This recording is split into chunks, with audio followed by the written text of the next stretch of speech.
Hi guys, welcome again to another show.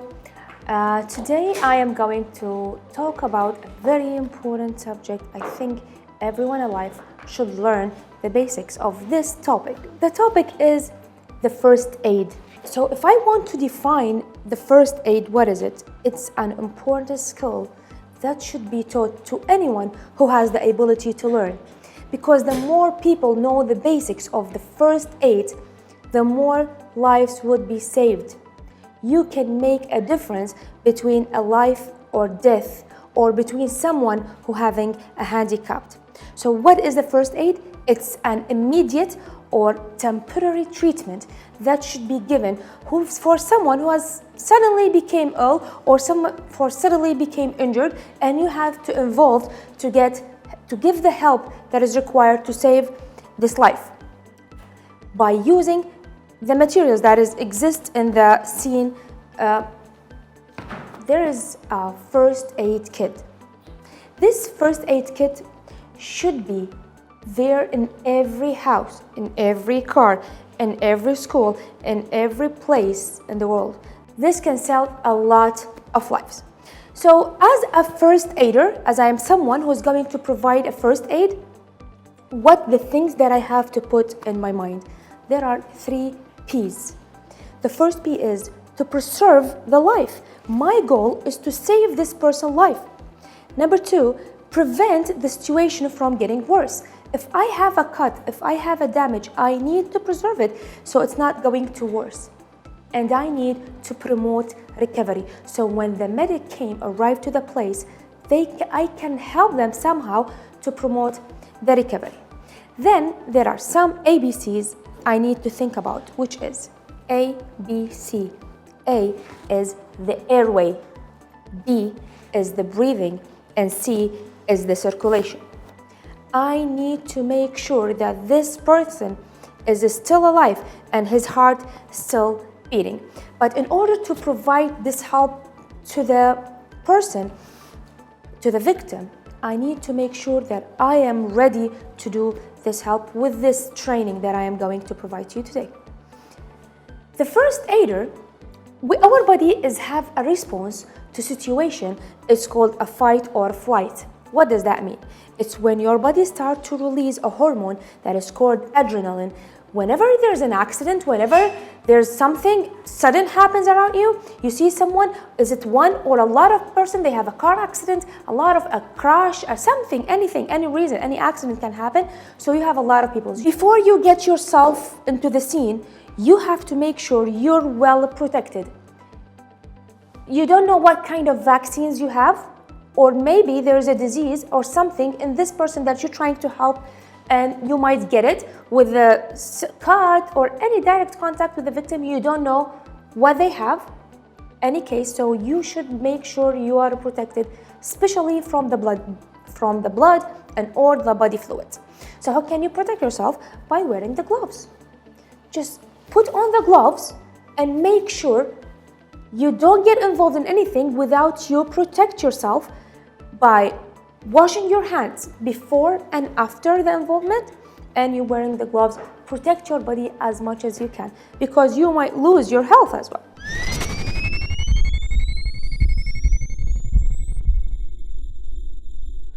The other reason that causes or needs a first aider to get involved is the respiratory arrest. It's a condition when the breathing suddenly stops because of so many reasons. For example, asthma, because of smoke fumes, because of choking or swallowing something that couldn't make you breathe, or because rolling back of the tongue. Some people, they just fell down on the ground, they really hit it, so their tongue, it's rolling back, so it blocks the airway. That's why they stop breathing. So I need to know what's the reason, and then I get involved. So what is the treatment for someone who's not breathing? The first thing is remove the casualty from the scene. If there's a smoke, if there is anything that causes it, or drowning maybe, I just remove the patient. That's the first thing that I should do. Then I need to open their mouth and check in their nose if there's anything that blocks the airway from coming in, getting in, so they cannot breathe in and out. So I need to to find what's the reason, and I have to remove it. If I have a patient with no breathing, but there is a heartbeat, I need to do the compressions.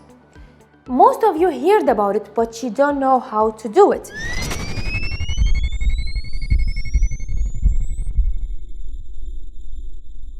I locate the middle of the chest, then I put and I start to compress 30 compressions on the chest of the patient. And there's a picture of it. I'm just going to show you the interlocking. Then we give the chest compression. I need to lean forward. I need to lean forward in front of the patient, so my shoulders facing in front of the patient, so I can give a force on the rib cage that it shows. Release the pressure when I compress and I release, but I don't release my hand. I just compress and release. I don't remove my hand away from it. I just compress and release for 30 times at the rate of 100 compressions in 1 minute. Once again, we have to compress 30, press, release, without removing my hand from the body of the patient, at a rate of 100 compression in 1 minute. Now, after that, I have to make sure the airway is opened. Remove any tight clothing, anything that can block the air from getting inside the lungs. When we breathe in the air, the percentage of oxygen in the air is 21%. Our body is going to use only 5%, and with the exhale air, there is 16% left of the oxygen. That's more than enough to wake up a fainted or unbreathing casualty. So how can we do this? You have to give full 2 breaths on a row, one by one the other, but you have to really fill up your lungs, and you have to blow in the patient's mouth by closing the nostrils and placing your hand underneath the chest, pulling back the head, tilted back a little bit, and you have to blow, and you have to look at the chest, is it moving upward or not, and release. Then another one, fill it up, release. That's 2 full breaths, then 30 compressions. Back again. 2 rescue breaths, 30 compressions by closing the nostril and tilting the backward of the head. This will help because there is a mask in this first aid. There is a mask that can help in assessing this situation of giving the CPR for the patient.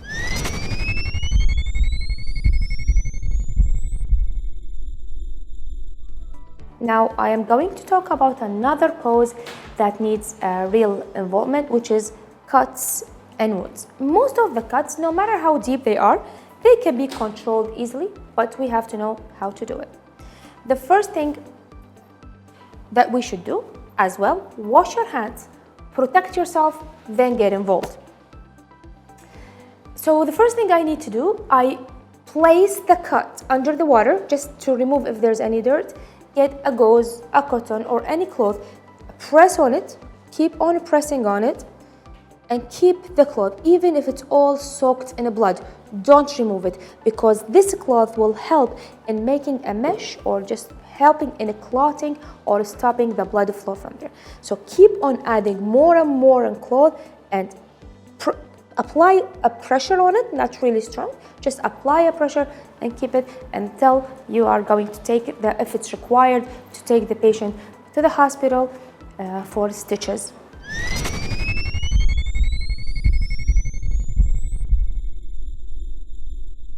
First aid for the nose bleeding. A lot of people have experienced this in their lives or anyone of their family. My brother used to have it, my mom used to have it, so it's really common. So how can I do a first aid for nose bleeding? I need to lean forward, lean the head forward, not backward. Because if you lean it backward, you're forcing the blood to go to your digestive system and you might swallow it and it goes to your stomach and you don't want that. So keep it forward, then pinch the nose just below the bridge. This is called the bridge. Just below here, close it, pinch it. Do not pinch from the bottom, it's wrong. Pinch it from the top. If you want, you can apply some cold pad in here to stop the bleeding. It helps to stimulate the bleeding. But pinching, just keep pinching for 5 minutes, then check if the blood is still flowing, then pinch another 5 minutes until you make sure that the blood is not flowing back again. That was for the nose bleeding. The other first aid that I want to talk about is about the burns.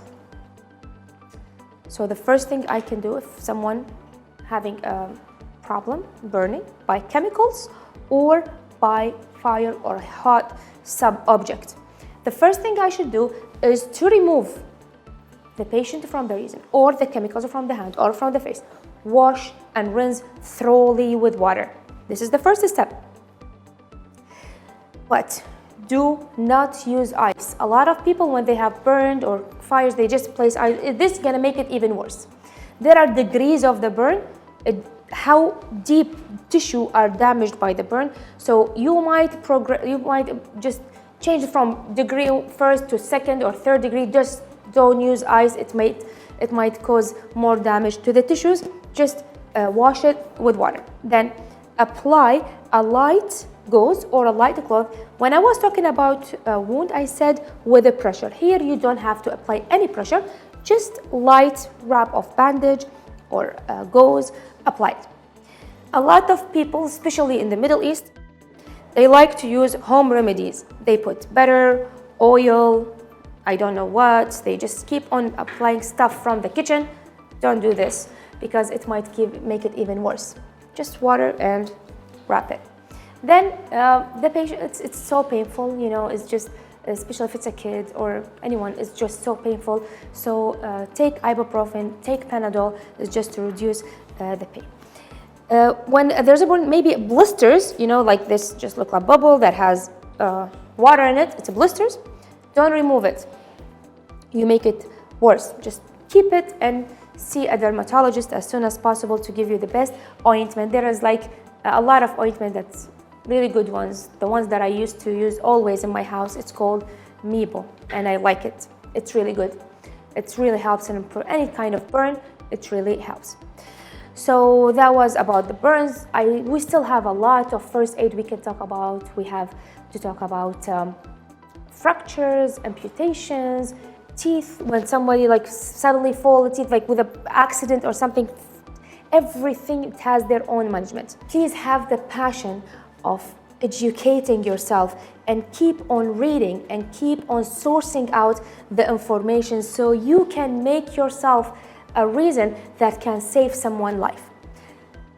That's all for today. Thanks for watching. I wish I could be a beneficial and I could give you some important and somehow I could help in saving somebody's life. Thanks for watching. Hope to see you very soon. Bye.